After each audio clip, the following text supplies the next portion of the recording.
اور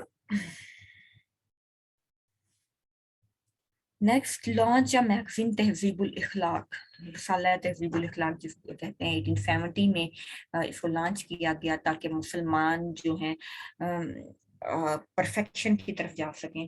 اور یہ بالکل جو تہذیب الاخلاق تھا یہ لندن میں ایک میگزین تھا، اسپیکٹیٹر آف لندن، اس کی لائنز پہ اس کو اسٹیبلش کیا گیا تھا. بس ٹائٹل جو ہے وہ تہذیب الاخلاق رکھا گیا تھا، لیکن یہ اسپیکٹیٹر آف لندن کی طرف پہ جو ہے اس کو اسٹیبلش کیا گیا تھا.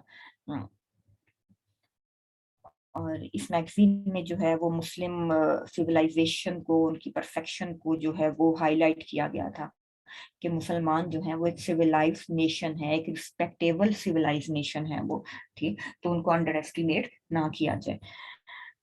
تہذیب الاخلاق میں بہت سے جو سر سید احمد خان کے فرینڈس تھے، کمپینینز تھے، وہ ریگولرلی اس میں لکھتے تھے، جس میں کچھ امپورٹنٹ نام ہیں: نواب محسن ملک، نواب وقار الملک، مولوی چراغ علی، سید محمود جو سر سید احمد خان کے بیٹے تھے وہ اس میں آرٹیکل لکھتے تھے. ایون کہ سر سید احمد خان خود بھی اس میں آرٹیکل لکھتے تھے.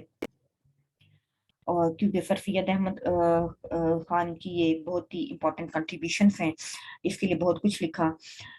اور نیکسٹ سر سید احمد خان کی ایجوکیشنل سروسز.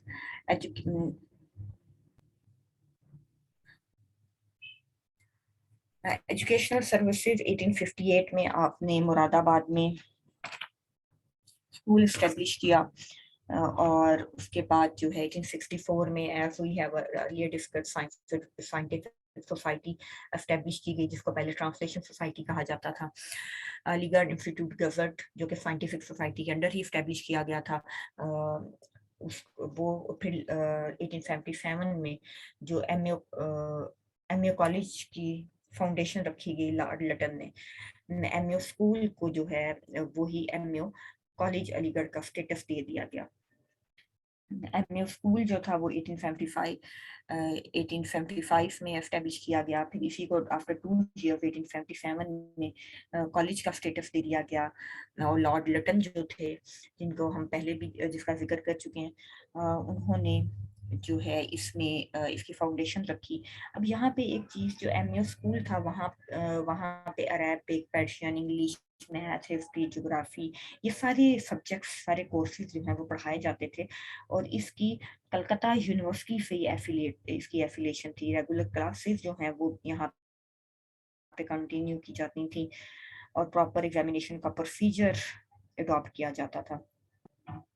اور اس میں جو ہیں جو اچھی اس ٹائم کی جو فیملیز تھیں وہ ان کو جو ہے وہ فائنینشلی سپورٹ بھی کرتی تھیں. اس کے علاوہ یہ ایم اے کالج اور جو تھا یہ اس کو برٹش جو تھے وہ بھی اس کو ڈونیشن دیتے تھے. تو یہ لوکل جو ویل اسٹیبلشڈ فیملیز تھیں وہ بھی ڈونیشن دیتی. صرف مسلم ٹیچرز ہی نہیں ہوتے تھے، ہندو اور برٹش جو ٹیچرز تھے وہ بھی اس میں ہوتے تھے. انگریز، ہندو، مسلم سبھی ٹیچر جو تھے وہ اس میں اپنی سروسز اس کالج کے لیے پرووائڈ کرتے تھے.